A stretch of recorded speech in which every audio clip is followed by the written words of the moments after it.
हरियाणा के पूर्व मुख्यमंत्री मनोहर लाल खट्टर ने कहा, हमने हरियाणा में मेरिट पर सरकारी नौकरियां दी जिसका लाभ हर वर्ग और उसमें भी सबसे ज्यादा गरीब वर्ग के मेधावी छात्रों को लाभ मिला है। इसी के साथ उन्होंने ये भी कहा, तत्कालीन कांग्रेस सरकार ने बाबा साहब अंबेडकर का नाम महाराष्ट्र से संविधान सभा में प्रस्तावित नहीं किया था। डॉक्टर श्यामा प्रसाद मुखर्जी के कहने पर उन्हें बंगाल से संविधान सभा में नामित किया गया था।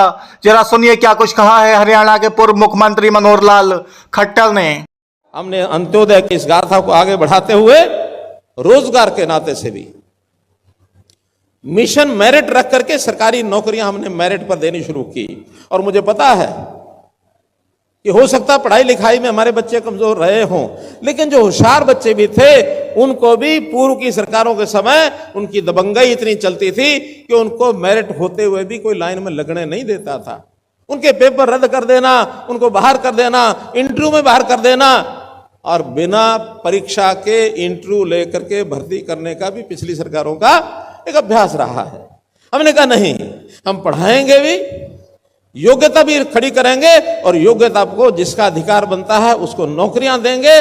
एक विषय और भी हमने किया कि हमने सोशो इकोनॉमिक के आधार पर, सामाजिक आर्थिक आधार पर 5% अंक ये अतिरिक्त भी दिए और ज्यादा भी दिए, जिसमें से मैंने हिसाब लगाया कि ज्यादातर 70-80% लोग उसका लाभ हमारे अनुसूचित जाति और पिछड़ा वर्ग समाज को ही मिला, ताकि गरीब लोग तो वही हैं, उन्हीं की आमदन परिवार की कम है, उन्हीं के घर में पहले कभी नौकरी लगी नहीं है, ऐसे सबको 5% अलग नंबर देकर के उनको नौकरी में लगाया। ये वैसे ही नहीं होता, हमने कोई राजनीति के लिए नहीं किया, लेकिन समाज की पीड़ा को देखते हुए उसके उनके स्थान को कैसे बढ़ाया जाए, मुख्य धारा में कैसे लाया जाए, इसलिए हमने किया। मित्रों, हमारे साथी कांग्रेस के मित्र इसमें भी रोड़ा बन के अड़के खड़े हो गए।